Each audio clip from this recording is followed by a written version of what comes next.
Let us include in our intentions for this Mass, Thanksgiving offered by Rico and Lucy Guevara,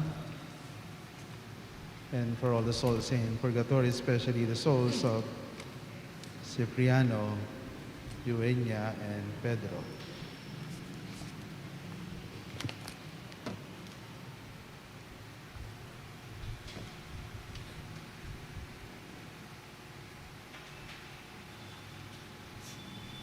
In the name of the Father, and of the Son, and of the Holy Spirit. Amen. The grace of our Lord Jesus Christ, and the love of God, and the communion of the Holy Spirit be with you all. And with your spirit. For the Jews, Moses is a prophet and lawgiver par excellence. But Moses assures the people that the Lord will raise up from among their descendants a prophet like him. This prophet will be a true spokesman for God, speaking only what the Lord commands. The Gospel presents Jesus as the prophet of God, teaching and acting with authority. Even the evil spirit gives witness to Jesus, recognizing him as the Holy One of God and submitting to his commands. Today, we celebrate the Pro-Life Sunday and the National Bible Sunday. May we experience Christ's life-giving love and help promote, affirm, and emphasize the dignity and sacredness of every human life. My brothers and sisters, let us acknowledge our sins and so prepare ourselves to celebrate these sacred mysteries. I confess to Almighty God and to you, my brothers and sisters, that I have greatly sinned in my thoughts and in my words, in what I have done and in what I failed to do, through my fault, through my most grievous fault. Therefore I ask Blessed Mary, ever Virgin, all the angels and saints, and you, my brothers and sisters, to pray for me to the Lord our God.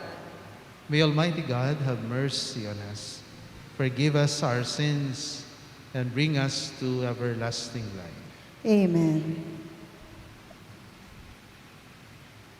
Lord, have mercy. Lord, have mercy. Christ, have mercy. Christ, have mercy. Lord, have mercy. Lord, have mercy.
us pray.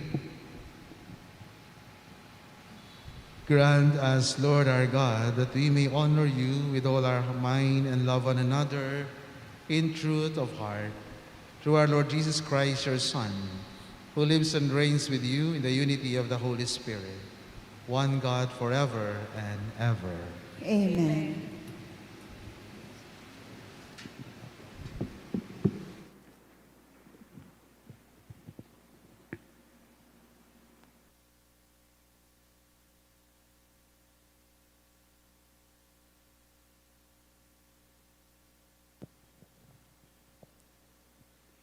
A reading from the book of Deuteronomy. Moses spoke to all the people, saying, "A prophet like me will the Lord, your God, raise up among your own kin. To him you shall listen. This is exactly what you requested of the Lord, your God, at Horeb, on the day of the assembly, when you said, 'Let us not again hear the voice of the Lord, our God, nor see this great fire anymore, lest we die.' And the Lord said to me, 'This was well said. I will raise up for them a prophet like you from among their kin, and will put my words into his mouth. He shall tell them all that I command him. Whoever will not listen to my words, which he speaks in my name, I myself will make him answer for it. But if a prophet presumes to speak in my name, an oracle that I have not commanded him to speak, or speaks in the name of other gods, he shall die.'" The word of the Lord. Thanks be to God. If today you hear his voice, harden not your hearts. If today you hear his voice, harden not your hearts. Come, let us sing joyful to the Lord. Let us acclaim the rock of our salvation. Let us come into his presence with thanksgiving. Let us joyfully sing psalm to him. If today you hear his voice, harden not your hearts. Come, let us bow down in worship. Let us kneel before the Lord who made us, for he is our God. And we are the people he shepherds, the flock he guides. If today you hear his voice, harden not your hearts. Oh, that today you would hear his voice. Harden not your hearts as at Meribah, as in the day of Massa in the desert, where your fathers tempted me. They tested me with thought. They had seen my works. If today you hear his voice, harden not your hearts.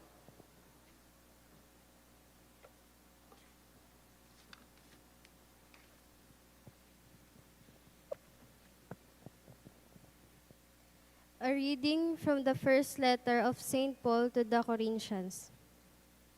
Brothers and sisters, I should like you to be free of anxieties. An unmarried man is anxious about the things of the Lord, how he may please the Lord. But a married man is anxious about the things of the world, how he may please his wife, and is divided. An unmarried woman or a virgin is anxious about the things of the Lord, so that she may be holy in both body and spirit. A married woman, on the other hand, is anxious about the things of the world, how she may please her husband. I am telling you this for your own benefit, not to impose a restraint upon you, but for the sake of priority and adherence to the Lord without distraction. The word of the Lord. Thanks be to God.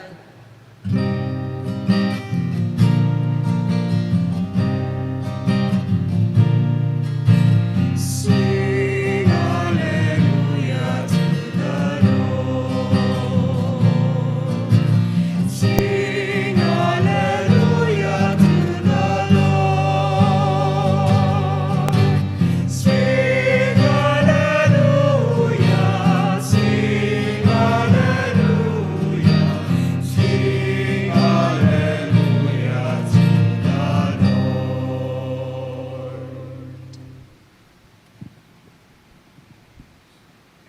The Lord be with you. and with your spirit. A reading from the Holy Gospel according to Saint Mark. Glory to you, O Lord.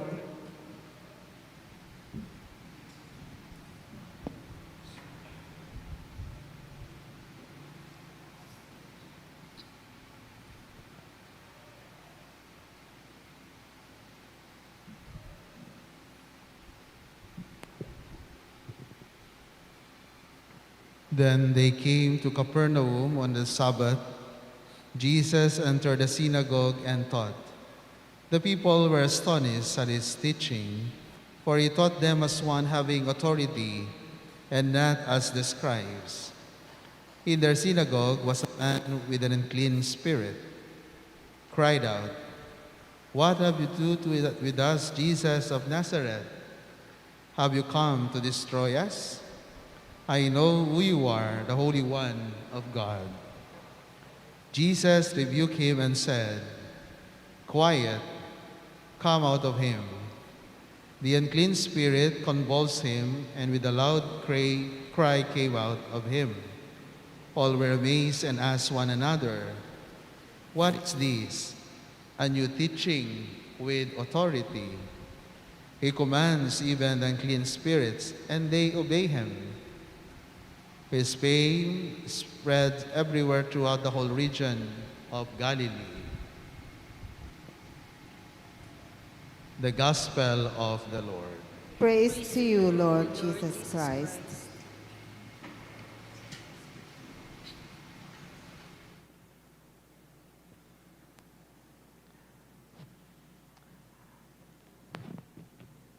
Batiin po ninyo yung mga katabi ninyo magandang hapon. Di pa na po gabi, 5:40 pa lang. Noon po, ang ginagamit to communicate for our brothers and sisters who were deaf ay sign language, di ba? Meron pong pinicture dati sa TV, meron na pong bago ngayon way to communicate with the deaf. At yun ang tinatawag nilang lip reading. Binabasa po nila yung buka ng bibig. Kaya nakakapagsalita na sila. By that manner, kapag nakita nilang bubuka ng bibig, nakakapagsalita na sila. Naiintindihan na nila yung buka ng bibig. So, madali na sa kanila. Di ba? Yun yung unang tinuro sa atin nung bata pa tayo. Kapag yung mga alphabet, di ba? Kung ano yung buka ng bibig natin when we pronounce the alphabet, di ba? Kaya madaling basahin ng bibig. Pero ngayon, siyempre, hirap silang magbasa ng lip reading dahil pandemic. Lahat tayo nakamask. No? Pero ito yung pinakamadali para ngayon. Napakadali, no? To communicate. Naririnig nila. They can easily obey what is being spoken to them. Kasi nga, nababasa nila. No? They can easily read. No? At ganun din, di ba? Yun yung ginagawa natin, di ba? Nung tayo mga bata pa, alam mong yung bata ay nagkaroon na tayo ng malalim na kaugnayan sa bawat isa kapag alam mo nang utusan yung bata, di ba? Utusan mo siya, bili ka na ng suka sa tindahan, no?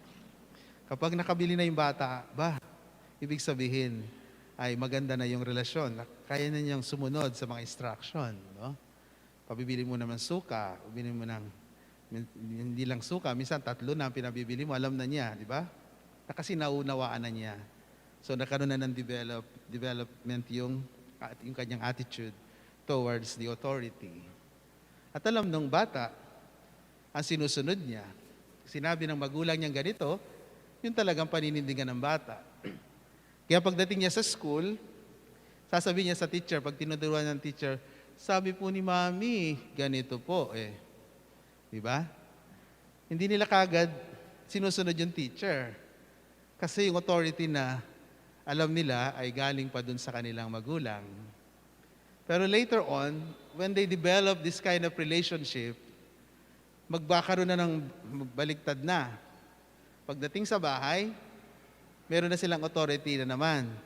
Kasabihin nila, sabi ni teacher, hindi daw po pwede yung ganun eh. Oh. Sabi ni teacher, di ba? That is authority. Ibig sabihin, naka-develop na yung teacher ng authority among their students. At likewise, yung magulang sa kanilang mga anak. Napaka-importante po yon. Kasi nandun yung, they can easily obey once they recognize authority. Kaya kapag ikaw ay may authority, you are a parent, you are a leader, kahit po kami mga pare, madali para sa amin na makapagpasunod pag nakaroon na ng nakadevelop na ng relasyon sa kanyang mga parishioners, sa mga tao. No? Pag sinabi ni Father, tinuro sa simbahan, yun yung ino-obey. Kasi yun ang dapat nating matutunan. You cannot be a leader kapag hindi ka marunong sumunod. A good leader is an obedient leader. No? Kaya sabi ni Archbishop Soc Villegas during his homily in this Sunday also, no? Nabasa ko sa kanyang. Sabi niya, a leader, an authority, doesn't know how to obey, he becomes utilitarian. Those authority doesn't know how to obey, he becomes dictator. He becomes hindi lang authoritarian, hindi lang utilitarian, authoritarian, and the worst is they became dictators. So ito yung mahalaga. Kaya nga sa ating mga pagbasa, ito yung gustong iparating sa atin ng mga readings natin ngayong Sunday. Even the evil spirits in the gospel obeys. Di ba? Buti pa yung demonyo. They recognize the power of that word. Kaya nga ngayong linggo, we celebrate the National Bible Sunday. How powerful the word is. Di ba? Even, pakita natin kung gaano ka-powerful. Sabi sa Gospel ni John, and the word was made flesh and dwelt among us. Yung salita, ang salitang nagkatawang tao. Even in the book of Genesis, di ba, nasabi ng Diyos, let there be light. Nagkaroon ng liwanag because of that word. That's the power of the word of God. Meron siyang authority. Kasi yung kanyang sinasabi, nagkakaroon ng realidad, nagkakaroon ng butot laman, nagkakaroon ng katotohanan, ang kanyang sinasabi. That's the credibility of God. Kaya nang sabihin niya na sumusunod sa akin ang aking mga tupa. No? Ibig sabihin, once we recognize that we are the shepherds, children of God, then we obey God. Di ba? Sinusunod natin ang Panginoon. Kaya sa pagsunod na ito, katulad ng mahal na birhen, di ba? Nung pinakinggan niyang mabuti, kahit hindi niya maunawaan ang sinasabi ng anghel sa kanya, ano bang sinabi? Nagulumihanan si Maria nang marinig niya ang bati ng anghel. At inisip niyang mabuti kung ano ang kahulugan ng mga salitang iyon. Pinakinggan niya kasi yung salita. At pagkatapos, ano sinabi ng mahal na birhen? I am the handmaid of the Lord. Be it done unto me according to your word. Ang salita mo'y magkaroon ng katotohanan sa akin. Kaya ito rin ang sinabuhay ng mga banal. Di ba? Even, sabi ni San Pablo, we should be focused witness of the gospel, of the word of God. Kaya di ba, sabi ni St. Francis of Assisi, when you preach the gospel, when you preach the word, you preach the gospel, use words if necessary. Use words if necessary. Di ba? Ibig sabihin nito, the witness. Sabi ni Paul VI, di ba? We are called to become witness of the gospel. Hindi lamang preachers, hearers, kundi witness of the gospel. Marunong nating isabuhay ang salitang ito. Doon lang malalaman how powerful is the word of God is. No? Alam natin kung gaano kapangyarihan ang salita ng Diyos kapag ito'y nangyayari na. No? Pag ito ay napakinggan na, isinabuhay na, at ito'y nakikita na sa ating pamumuhay. Kaya napakalaga ng authority pagsunod sa salitang ito. Kahit tayong mga magulang, kapag hindi natin sinunod ang tama, ang salita ng Diyos, hindi susunod sa atin. Hindi tayo pwedeng sasabihin natin sa ating mga anak na, anak, magsimba ka, pero ikaw naman, hindi ka na magsisimba. Di ba napakahirap nun? Yung magandang sinabi mo, pero hindi nakikita yung kung anong itsura nun. Ano ang mukha nung sinabi, paano ba magsimba? Di ba? Kaya nga, napakahalaga ng ating sinasabi, the word, di ba? Kailangan na isasabuhay yon. Kaya nga, di ba, kahit yung mga advertisement sa TV, yung mga artista, di po ba? Nagiging credible sila kapag nakikita nila itong mga in-advertise nilang products, nakikita nila sa kanilang itsura, di ba? Napakahirap naman yata mag-advertise na kung gumamit kayo in 2 weeks, ay papayat kayo. Eh kung ang taba-taba nung nag-advertise, di ba? Siyempre, walang bibili niyan, di ba? Kaya sila bibili kasi nakikita nila that the product ay effective. Na? So, ganun din, pag nilalako natin ang salita ng Diyos, hindi mo siya mabobola. Hindi natin mabobola, dadalhin sa bola. Kundi kung ano ang pinaniniwalaan natin, it becomes authority. And that authority will lead them to good pastures. No? Kaya sabi sa Ebanghelyo, dadalhin ko kayo sa mabuting pastulan. No? Ito yung panyaya ng Panginoon sa atin. At sana ito rin iling natin, katulad ng mahal na Birhen, no? Na sana ay yung salita, pangangatawan talaga natin. Nung sinabi ni Maria, I am the handmaid of the Lord, hindi lang niya ito ginawa ng pagkasilang ni Jesus, kundi hanggang sa kanyang uling hininga. Ang kanyang pagiging ina ay hindi na natili lamang sa kanyang mga anak, sa kanyang anak na si Jesus, kundi sa ating lahat na kanyang mga anak. No? So, hindi doon natatapos. Ang pagiging mabuting tao ay sapagkat siya ay marunong sumunod. Di ba? Hindi pwedeng sabihin na ikaw ay mabuting tao kung matigas ang ulo mo. No? Kaya di ba, gusto mong pagpalaing ka, matuto kang maging masunurin. At yun yung grasya ng Diyos. No? Kaya nakita natin kung gaano kalaki ang biyaya ng Diyos sa mga taong marunong sumunod, makinig sa kanyang salita, at magsabuhay nito. Amen. Let us profess our faith. I believe in God, the Father Almighty, creator of heaven and earth. I believe in Jesus Christ, only Son, our Lord, was conceived by the power of the Holy Spirit, born of the Virgin Mary, suffered under Pontius Pilate, was crucified, died, and was buried. He descended into the dead.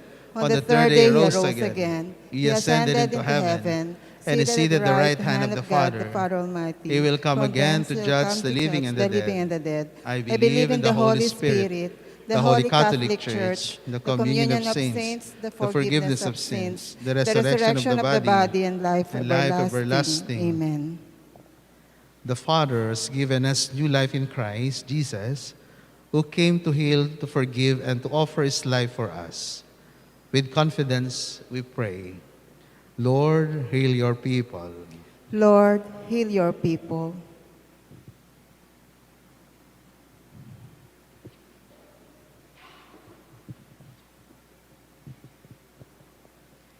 May the Church, the sacraments of Christ's love, ever become the Lord's heart, hands, and feet, that she may continue to love, to heal, and to travel to announce the good news, we pray. Lord, heal your people. May government leaders, teachers, and other educators, media people, and social workers responsibly promote, defend, and preserve the sanctity and dignity of human life against the culture of violence and death, we pray. Lord, heal your people. May our celebration of Pro-Life Sunday inspire us to hold on to the truth that all human life, from the moment of conception to death, is sacred, and to defend the sacredness of human life, marriage, and family, we pray. Lord, heal your people. May healthcare workers, through whom Christ continues to bless, heal, comfort, and lift up body and spirit, be aware of their special calling and perform their duties responsibly, we pray. Lord, heal your people.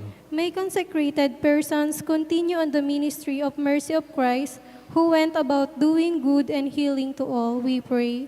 Lord, heal your people.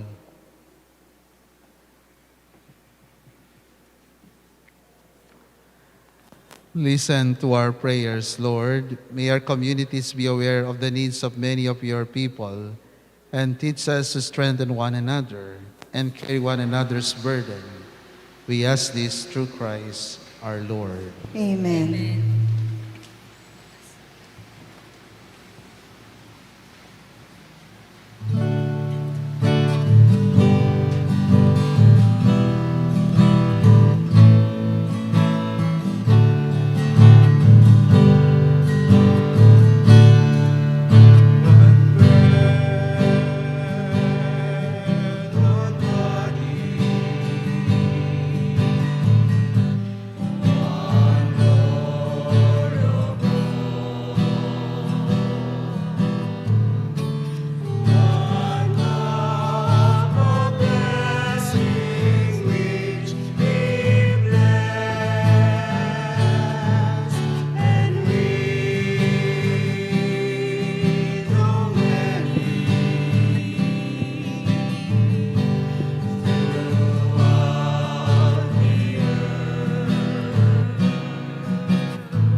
Pray, my dear sisters and brothers, that my sacrifice and yours may be acceptable to God, the Almighty Father. May the Lord accept the sacrifice at your hands for the praise and glory of his name, for our good and the good of all his holy church. O Lord, we bring to you, your altar, these offerings of our service. Be pleased to receive them, we pray, and transform them into the sacrament of our redemption. Through Christ our Lord. Amen. The Lord be with you. And with your spirit, Lift up your hearts. we lift them up to the Lord. Let us give thanks to the Lord our God. It is right and just. It is truly right and just, our duty in our salvation, always and everywhere to give you thanks, Lord, Holy Father, Almighty and eternal God. For we know it belongs to your boundless glory that you came to the aid of mortal beings with your divinity, and even fashioned for us a remedy out of mortality itself, that the cause of our downfall might become the means of our salvation through Christ our Lord. Through him the host of angels adores your majesty and rejoices in your presence forever. May our voices, we pray, join with theirs in the chorus of exultant praise as we acclaim.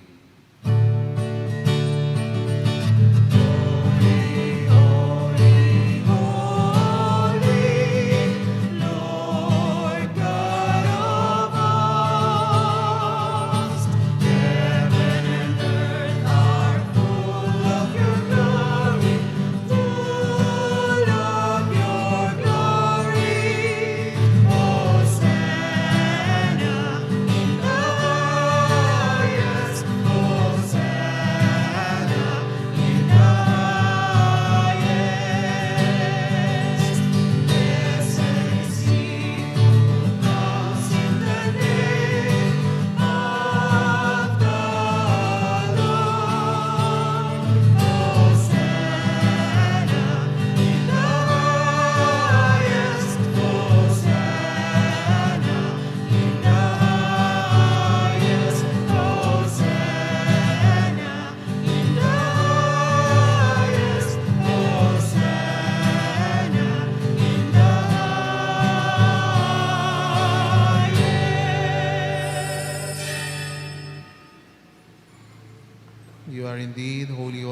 fount of all holiness, make holy therefore these gifts, we pray, by sending down your Spirit upon them like the dewfall, so that they may become for us the body and blood of our Lord Jesus Christ. At the time he was betrayed and entered willingly into his passion, he took bread and giving thanks, broke it, and gave it to his disciples, saying, "Take this, all of you, and eat of it, for this is my body, which will be given out for you."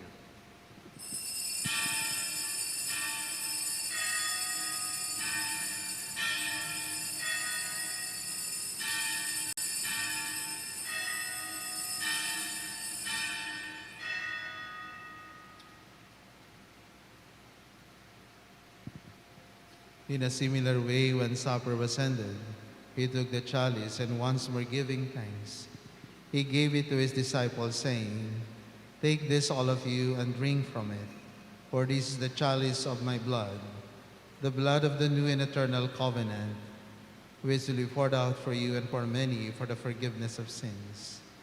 Do this in memory of me."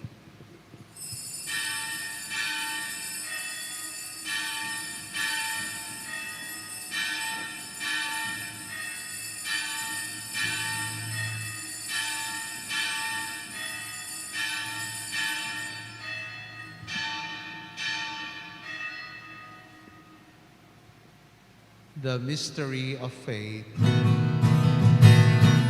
We proclaim your death, O Lord, and confess your resurrection until you come again. Therefore, as we celebrate the memorial of his death and resurrection, we offer you, Lord, the bread of life and the chalice of salvation, giving thanks that you have held us worthy to be in your presence and minister to you. Humbly we pray that partaking of the body and blood of Christ, we may be gathered into one by the Holy Spirit. Remember, Lord, your church spread throughout the world and bring her to the fullness of charity, together with France, our Pope, Florentino, our Bishop, Paciano, our Bishop Emeritus, and all the clergy. Remember also our brothers and sisters who have fallen asleep in the hope of the resurrection, and all who have died in your mercy. Welcome them into the light of your face.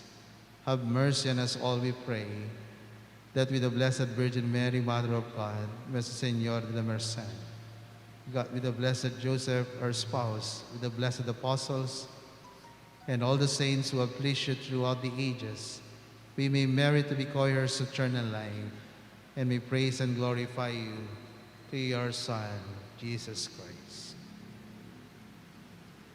Through him, and with him, and in him, O God, Almighty Father, in the unity of the Holy Spirit, all glory and honor is yours forever and ever. Amen. At the Savior's command, informed by divine teaching, we dare to pray. Our Father, who art in heaven, hallowed be thy name. Thy kingdom come, thy will be done on earth as it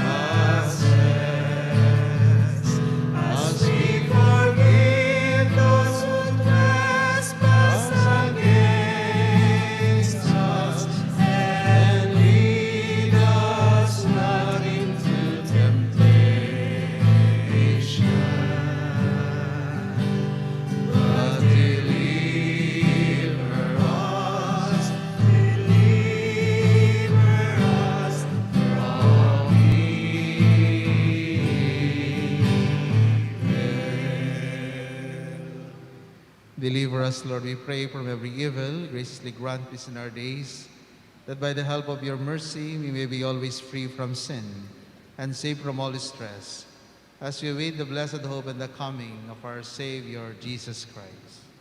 For the kingdom, the power, and the glory are yours, now and forever.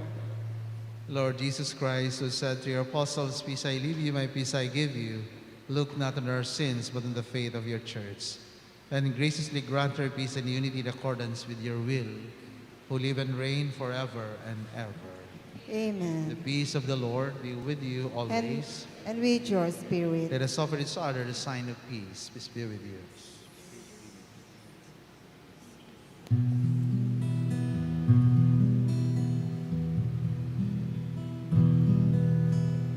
Lamb of God, you take away the sins of the world. Have mercy on us.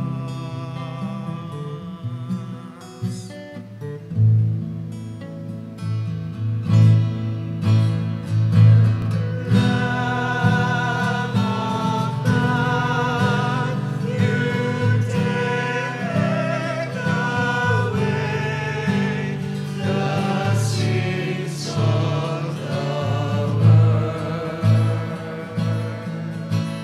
Have mercy on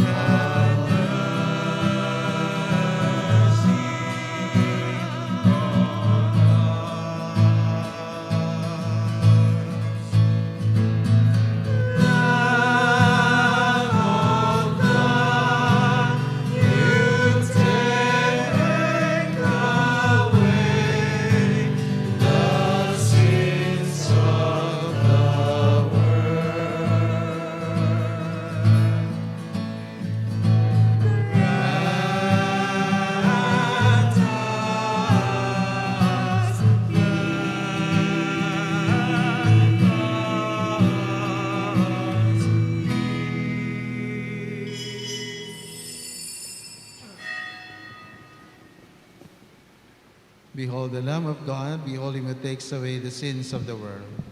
Blessed are those called to the supper of the Lamb. Lord, I'm not worthy that you should enter under my roof, but only say the word, and my soul shall be healed. Spiritual communion. My Jesus, I believe that you are present in the most holy sacrament. I love you above all things, and I desire to receive you into my soul. Since I cannot at this moment receive you sacramentally, come at least spiritually into my heart. I embrace you as if you were already there, and I unite myself wholly to you. Never permit me to be separated from you. Amen.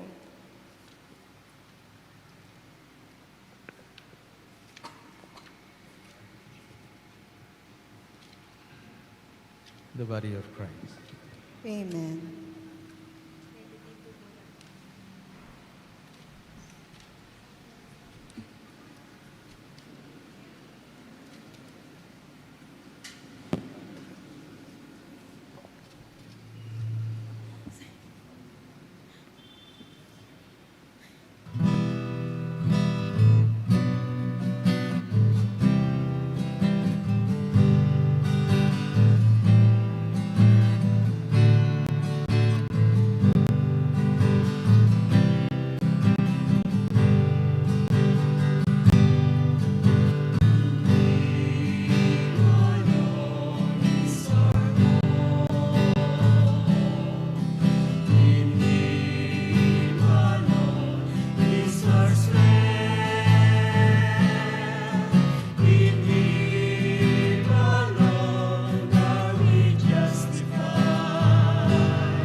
Oratio Imperata against COVID-19.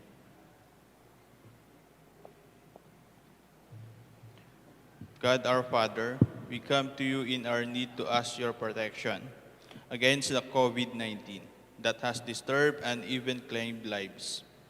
We pray that you guide the people tasked to find cures for this disease and to stem its transmission. Protect the medical experts that they may minister to the sick with competence and compassion. We pray for those afflicted.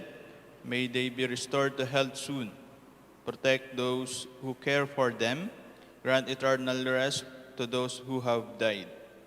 Give us the grace in this trying time to work for the good of all and to help those in need. We implore you to stop the spread of this virus and save us from our fears. Grant all this through our Lord Jesus Christ, your Son, who lives and reigns with you in the unity of the Holy Spirit, one God forever and ever. Amen. Amen. Virgen de los Remedios, Pray for us. Saint Raphael the Archangel, Pray for us. Saint Roque, Pray for us. Saint Lorenzo Ruiz, Pray for us. Saint Pedro Calungsod, Pray for us. Saint Pio of Pietrelcina, Pray for us. Saint John Paul II, Pray for us. Saint Teresa of Calcutta, Pray for us. Saint Serapion, Pray for us. Saint Peter Nolasco, Pray for us. our Mother and Patroness, Nuestra Señora de la Merced, Pray for us.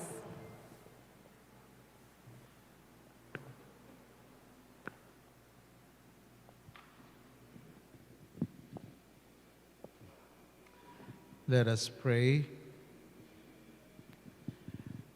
Nourished by these redeeming gifts, we pray, O Lord, that through this help to eternal salvation, true faith may ever increase. Through Christ our Lord. Amen.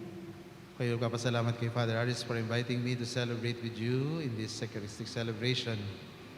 At ako'y nakarating dito sa inyo dito sa parokya ng Nuestra Señor de la Merced. The Lord be with you. And with your spirit. May Almighty God bless you all, the Father, the Son, and the Holy Spirit. Amen. The Mass has been offered. Go in peace to love and serve the Lord. Thanks be to God. Magandang gabi po sa inyong lahat. Magandang gabi din po.